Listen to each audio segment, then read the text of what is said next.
রাধে রাধে সকলকে, welcome back to my channel. একটা নতুন ভিডিওতে তোমাদের সকলকে জানাই অনেক অনেক ওয়েলকাম। শরীর এখনও ঠিকই আছে মোটামুটি। এত গরমে তোমরা কেমন আছো অবশ্যই কমেন্টে জানিও। দিনটা অনেকক্ষণ আগেই শুরু করেছি, তো এখন আমি ব্রেকফাস্ট করব। সোনা চলে গেছে অফিসে, আজকে আর রান্না করতে হয়নি। অফিসে কি আছে জানো, ওই জন্য। তো চলো দিনটা স্টার্ট করা যায়। এখন বাজে সকাল 9:30, এখন থেকে ব্লগটা স্টার্ট করলাম। আমার ব্রেকফাস্ট দেখো, এই গরম তো ওই জন্য চিড়ে দিয়ে গুড় দিয়ে একটু লেবু চিপে একটু খাবো, পেটটাও ঠান্ডা থাকবে তাহলে। এই যে আমার রান্না বসে গেছে, সব সবজি দিয়ে একটা তরকারি, মানে যেহেতু ফ্রিজটা খারাপ যা যা ছিল সেটা দিয়ে একটা তরকারি করে নিচ্ছি ফ্রিজ খালি করার জন্য। আর এই যে ভাতটা বসে গেছে, আর এখানে একটা উচ্ছে ছিল, উচ্ছেটা এবার একটু আলু কাটবো, উচ্ছে আলু ভাজা করবো। এই যে উচ্ছে আলু ভাজাটা চাপিয়ে দিয়েছি আমার একার জন্য, টিফিনটা খাই না। আর এখানে এই যে মুসুরির ডাল চাপিয়ে দিয়েছি, মুসুরির ডালটা হয়ে যাবে। যা গরম পড়েছে, স্নান করেও মনে হচ্ছে ঘামছি, এত অস্বস্তি লাগছে। এখন 2টো বাজে, স্নান সেরে আসলাম। রান্না করতে যেন একদমই ভাল লাগছে না, কিন্তু কিছু করার নেই, রান্না তো করতেই হবে। তো চলো এবার পুজো দিতে চাই, সব গুছিয়ে টুছিয়ে রেখেছি। এবার ঠাকুরকে আস্তে ধীরে একটু পুজো দিই। দেখো আজকে কি পরিমাণ ফুল ফুটেছে বাড়িতে, এত ফুল,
নৃসিংহদেব, আর এই যে আমার গোপাল। দেখো এই যে ঠাকুরের ছবিটা এখন কত সুন্দর লাগছে না দেখতে, ভীষণ ভালো লাগছে দেখতে। এই যে ভোগ নিবেদনও হয়ে গেছে, এবার আমি ঠাকুরকে পরিষ্কার করে দিয়েছিলাম, সব গুছিয়ে দিয়েছি। এবার একটু ঠাকুর রেস্ট নেবে দুপুরবেলা। লাঞ্চ দেখো একদম সিম্পল, যা যা ছিল ফ্রিজে শেষ করার জন্য সব। স্যালাড নিয়ে নিয়েছি, একটু গন্ধরাজ লেবু, ডিম সেদ্ধ, উচ্ছে আলু ভাজা, সব সবজি দিয়ে, বিট গাজর টাজর ছিল, ভেন্ডি দিয়ে একটা তরকারি, আর এই যে একটু পাতলা করে মসুর ডাল।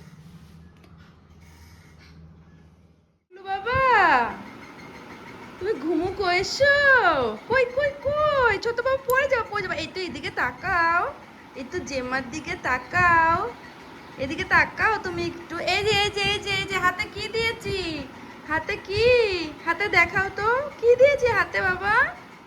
কই, এটা কি গুবলু এসেছে আমার কাছে? তোমার হাতে কি দেখাও, একটু দেখাও। দেখেছো এটা কে, এটা কি গুবলু? হ্যাঁ দেখেছো কেমন চুপ করে বসে রয়েছে। জেম্মা এখন কি করবে, এখানে কে আসছে? আসছে? কাকে দেখলি তুই? কেউ আসেনি তোকে নিতে। পাগল পাগল দশা, আর ভাল লাগছে না, এত গরম। মানে কালকে থেকে একটু মানে টেম্পারেচার আজকে কম, একটু মেঘলা আকাশ ছিল, ওই জন্য মানে একটু কম। কালকে যেমন দুপুরেও এসিতে শুয়েছি, একটু দুপুরেতে এসিতে আর শুইনি, আজকে বারান্দাতেই একটা চাদর পেতে শুয়েছি। তো আগের থেকে একটু কম, তবুও মনে হচ্ছে খুবই অবস্থা খারাপ। পার্লারে এসেছি, আবার বাড়ি গিয়ে আবার কাজকর্ম আছে। মিষ্টির দোকানে চলে আসলাম, একটু গোপালের জন্য একটু গজা নেবো ভাবছি, আর কোনো একটা ভালো মিষ্টি পেলাম না, ওই জন্য এই গজাগুলো একটু খুব ভালো বানায় এই দাদাটা। তো এখান থেকে একটু গজা নিয়ে নিই, তারপরে বাড়ি যাচ্ছি। এখন এসেছে বাড়িতে তোমার এই মরশুমের প্রথম আম। এর আগেও এসেছে, কিন্তু এখন তো সিজন চলছে আমের। আর আমিও বাড়ি ফিরে এসেছি, আর এইটা দেখো কি সুন্দর না কালার। আর তুই যে পড়তে বসেছিলি, যা পড়তে বস, যা পড়তে বস, যা। কালকে সকালে পড়া আছে, তাড়াতাড়ি পড়ে নে, ঠিক আছে? তিতলি আবার খুব একটা আম খায় না, আজকে আবার বললো আমাকে একটু আম দাও। নে খেয়ে দেখতো আমটা, ও তো আবার শক্ত আম পছন্দ করে। এবার আমটা খেয়ে দেখুক, একটু টক টক আম ওর পছন্দ। কেমন আমটা? যাক বাবা, এই আম একদম খায় না আমার মতন। ওর বাবা যেমন আম পাগল, আমরা দুজন লিচু পাগল, তাই তো তিতলি? হ্যাঁ। আজকের জন্য ভিডিওটা এই পর্যন্তই, দেখা হবে আর একটা নতুন কোনো ব্লগে। আর হ্যাঁ, ব্লগটা যদি ভালো লেগে থাকে তাহলে অবশ্যই চ্যানেলটা সাবস্ক্রাইব করতে পারো, লাইক করতে পারো, কমেন্ট করলে আমার ভীষণ ভালো লাগবে। আর যদি মনে হয় শেয়ার করার মতো, অবশ্যই শেয়ার করো। যদি একটা কমেন্ট আসে তাহলে আমার ভিডিও করার ইচ্ছেটা আরও দ্বিগুণ বেড়ে যায়। তো চলো, গুড নাইট।